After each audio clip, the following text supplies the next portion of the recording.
Presenting rust creek. इस कहानी की शुरुआत में सोयर नाम की एक लड़की को दिखाया जाता है जो सेंटर कॉलेज में एक सीनियर स्टूडेंट है और जब वो रनिंग कर रही होती है तभी उसे एक कॉल आता है। ये कॉल एक इंटरव्यू का है जिसके लिए उसे वॉशिंगटन डीसी जाना है। वॉशिंगटन डीसी उसके घर से बहुत दूर होता है और थैंक्स गिविंग डे का भी दिन आने वाला होता है जिस दिन पूरी फैमिली बैठकर पार्टी करती है, सेलिब्रेट करती है। सोयर अपनी इंटरव्यू की तैयारी करती है और घर पर किसी को बताए बगैर वॉशिंगटन डीसी के लिए अपनी गाड़ी से निकल पड़ती है। पर जिस रूट से उसे जाना होता है वहां पर हॉलीडे यानी कि फेस्टिवल की वजह से बहुत ज्यादा ट्रैफिक होता है, इसीलिए वो दूसरे रूट से जाने का फैसला करती है।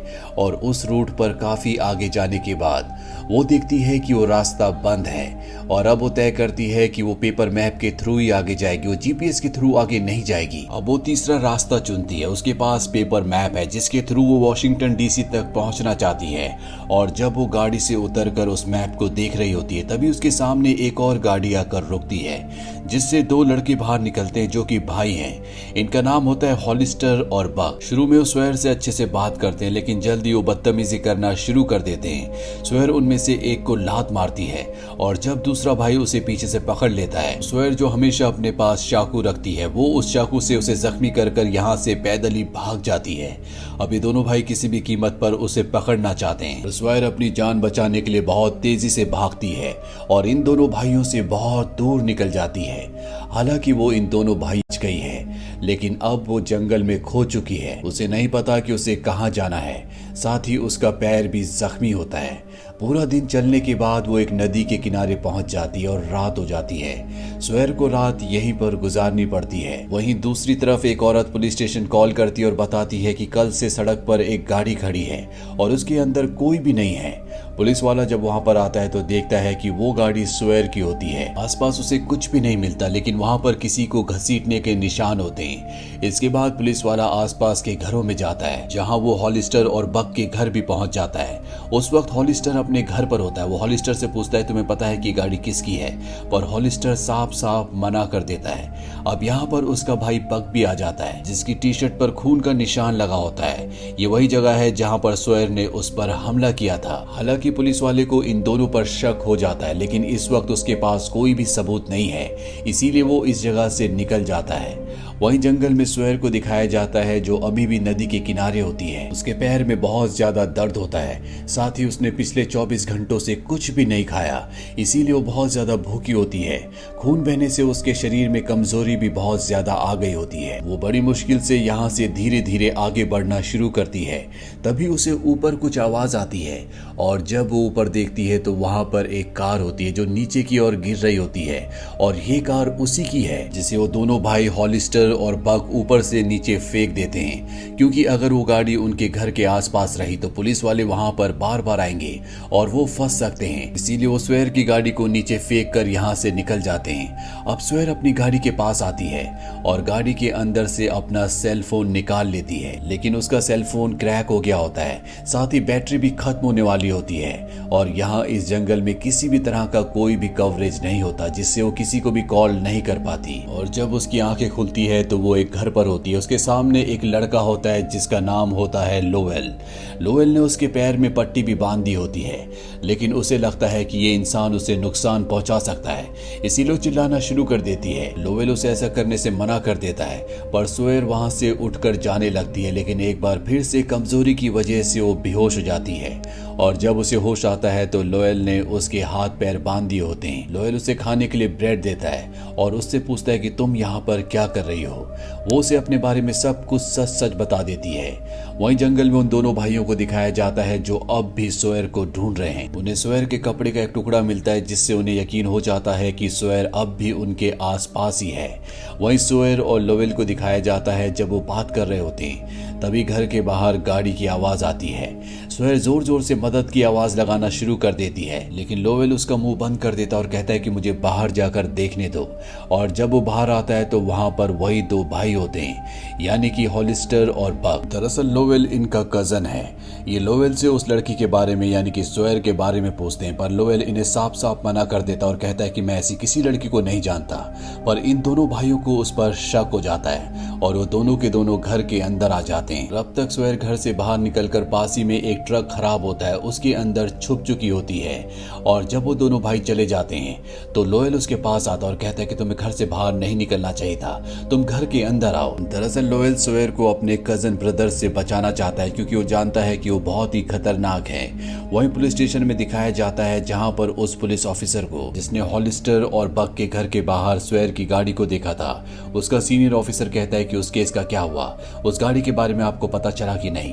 उस गाड़ी में एक लड़की थी जो कई दिनों से लापता है, तुम्हें किसी भी कीमत पर इस केस को सॉल्व करना होगा।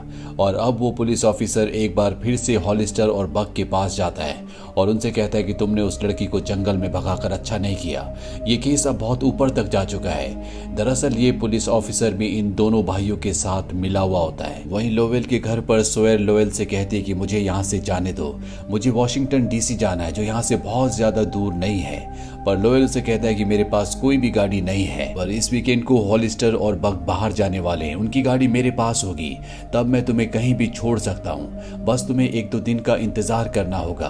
अब ये दोनों के दोनों एक दूसरे के साथ फ्रेंडली हो जाते हैं। सोयर को भी विश्वास हो जाता है कि लोवेल उसे नुकसान नहीं पहुंचाना चाहता बल्कि वो उसकी मदद करना चाहता है। ये दोनों अब उस घर में अच्छे से रहना शुरू कर देते हैं। यहाँ पर लोवेल जो होता है वो एक केमिस्ट्री का स्टूडेंट है, इसीलिए वो केमिकल से कुछ बना रहा होता है जिसके बारे में वो सोयर को भी बताता है।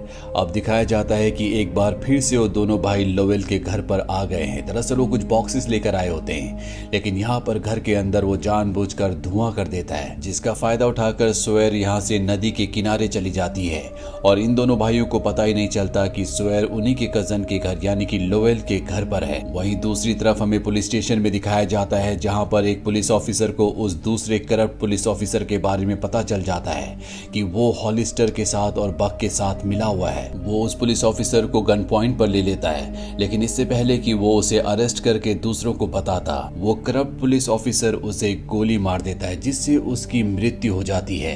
वो दोनों भाइयों की मदद से उसकी लाश को गायब कर देता है और अब इनका सीनियर पुलिस ऑफिसर यहाँ पर आता है जहाँ पर वो करप्ट पुलिस ऑफिसर सोयर के गायब होने का इल्जाम उस पुलिस ऑफिसर के ऊपर लगाना चाहता है जिसे उसने मार दिया, ताकि सबको ऐसा लगे कि सोयर को उसने अगवा कर लिया और खुद भी गायब हो गया।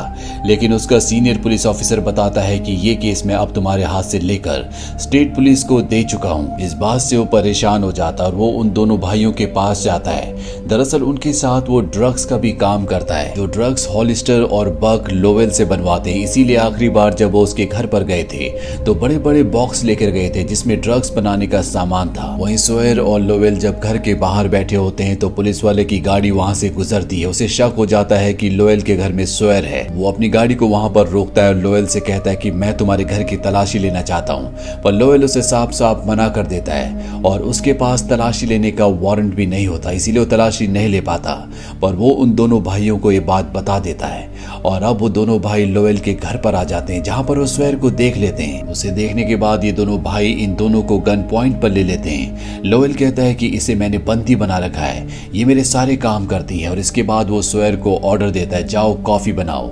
सोयर किचन में जाती है और कॉफी के मग को वो ओवन के अंदर रख देती है और वापस लोवेल के पास आ जाती है। कुछ देर बाद ओवन से आवाज आना शुरू हो जाती है जिसका मतलब ये है कि कॉफी बन चुकी है। बक ओवन के पास जाता है और तभी उसमें एक बहुत बड़ा धमाका होता है जिससे बक की मृत्यु हो जाती है और बाकी सब लोग भी जख्मी हो जाते हैं। दरअसल लोवेल कुछ दिन पहले अपने घर पर जो केमिकल बना रहा था वो यही अमीनो होता है और उसने इस बारे में सोयर को भी बताया था ताकि मौका आने पर वो इसका इस्तेमाल कर सके।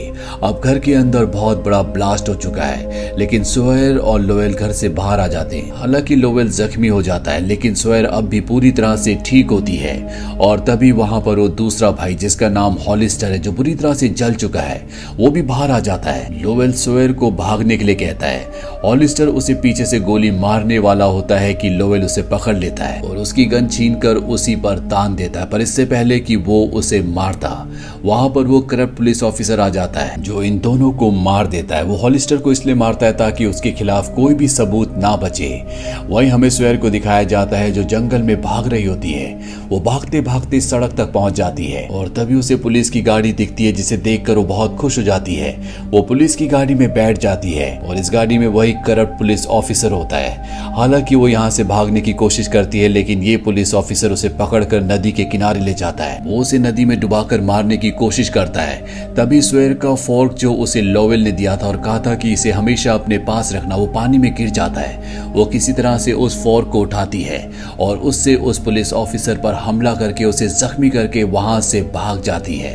अब वो वापस सड़क पर आ जाती है और यहाँ पर हमें दिखाया जाता है कि पीछे से बहुत सारी पुलिस की गाड़ियां आ रही हैं, जो कि इसी केस के सिलसिले में आई है, क्योंकि यहाँ पहले भी बहुत सारे कत्ल हो चुके हैं। साथ ही एक पुलिस वाला गायब है और सोयर की गाड़ी और सोयर भी काफी वक्त से गायब थे। अब पुलिस यहाँ पर आ चुकी है तो सोयर की जान बच जाती है और जाहिर है कि अगर वो करप्ट पुलिस ऑफिसर बच गया होगा तो उसे पुलिस पकड़ लेगी।